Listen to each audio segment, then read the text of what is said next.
Good morning and welcome to the beautiful game on Wake Up Nigeria, and it's all about the UEFA Nations League final. It was Portugal, champions of the UEFA Nations League, as they defeated Spain 5-3 on penalties after 2-2 after normal regulation time and extra time. Mary, of course, is here with me to talk about this one. Mary, good morning, welcome. What are your thoughts? How you doing? Cristiano Ronaldo with another trophy to his very large cabinet of trophies and all of that. Were you happy for Ronaldo? I'm happy for Ronaldo. Forget the whole drama between Ronaldo and Messi. He's a talented player. And he's not just a talented player, he's a dedicated player. He's one that is dedicated to his craft. And one sees that in his resilience as well, considering all that he has been through in the past few years since moving on, in quotes, or rather moving to the UAE and all. You know, all right. I really admire him. Wonderful. He's someone admirable.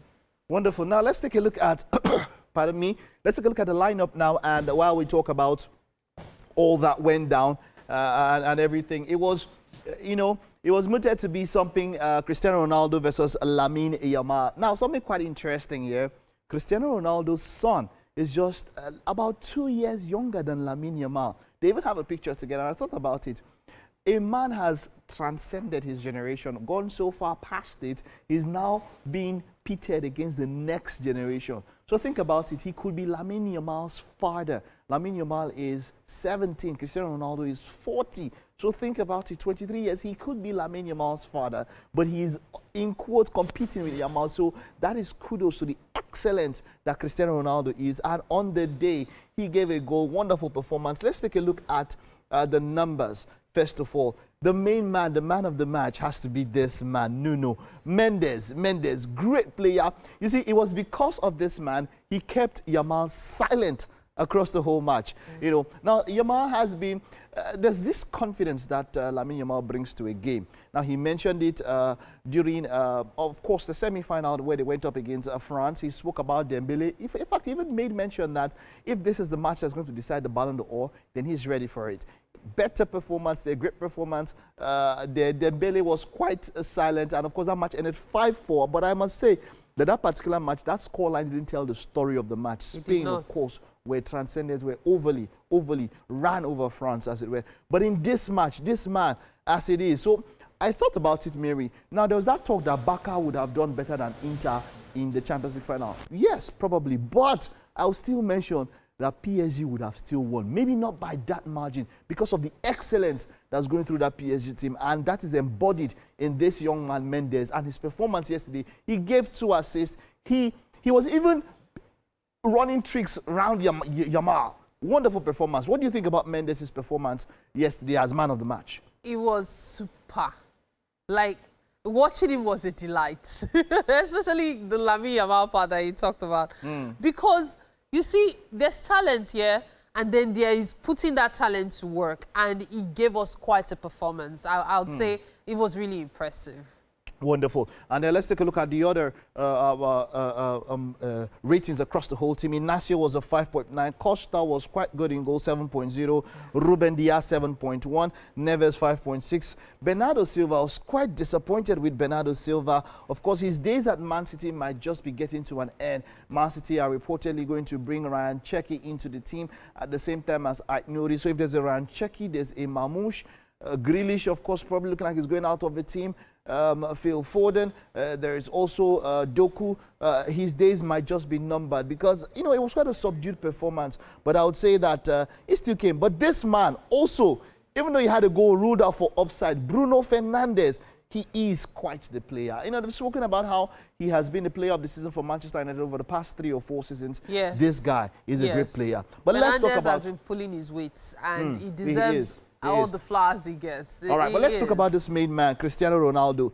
Even though I might say that in some ways he limits the team because now football is about, a lot of times, about pressing from the front.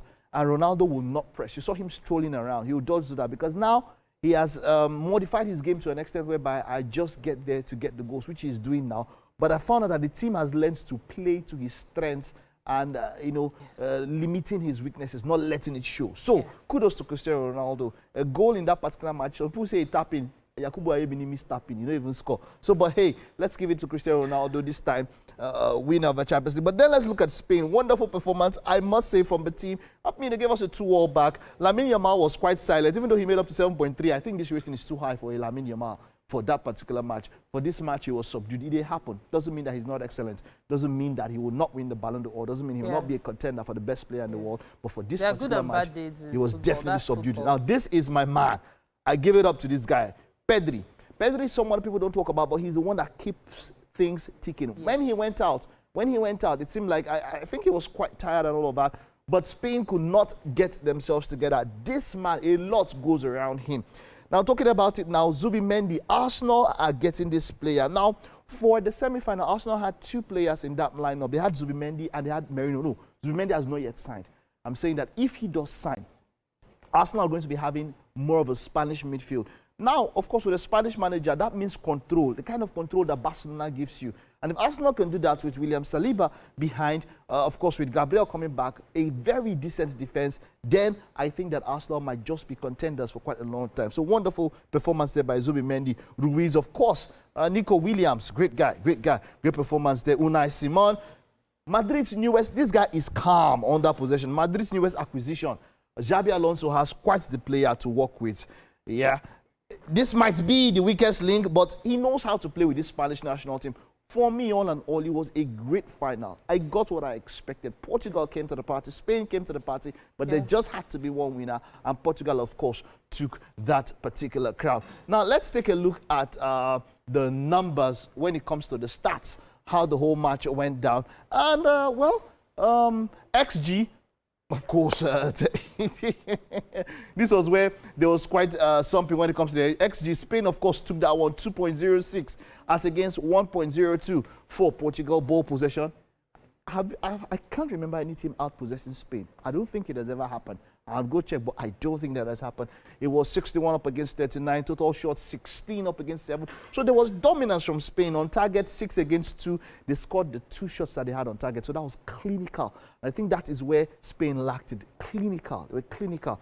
You know, big chances. They were so all through the match, you can just see that, of course, Spain had the higher hand. They had bigger chances. They had more touches in the position box. They had more passes, completed more passes. Their pass percentage was very high. But the reason why Portugal won that thing was because they were clinical. And kudos to the team and Cristiano Ronaldo with what they have done. So, you know, and there's that talk about the national trophy. Some people talk about the Nations League not being a big trophy enough. Mary, what do you think about Nations League? Is it a big enough trophy, you know, to stand there with maybe the Euros or something? Is it big enough? Well, see, your nation, when we talk about nations trophy, the truth of the matter is you're representing something. Every trophy counts because you fought for it. I've always wondered why some trophies are seen as lesser than the rest. Yes, you could talk about the award money and all, but hey, this one for me is a big one as well. It's a big one. Now you understand how Arsenal fans think. They think that everything is a big one. No. Mike. All right, that's it on the beautiful game for this Monday morning. Of course, the next time we're talking about the Club World Cup. Mary, the Club World Cup is going to start in about, I think on Saturday. It's just a few days to Club World Cup. The players are going to be playing a lot, so there's still more to come on the beautiful game before the next season starts. And there's still talks about that as well, and the stress on the players and all. But hey, all right. We'll talk about that on subsequent episodes. That's it today on the beautiful game. Thank you very much, Mary. We'll see you after this time out.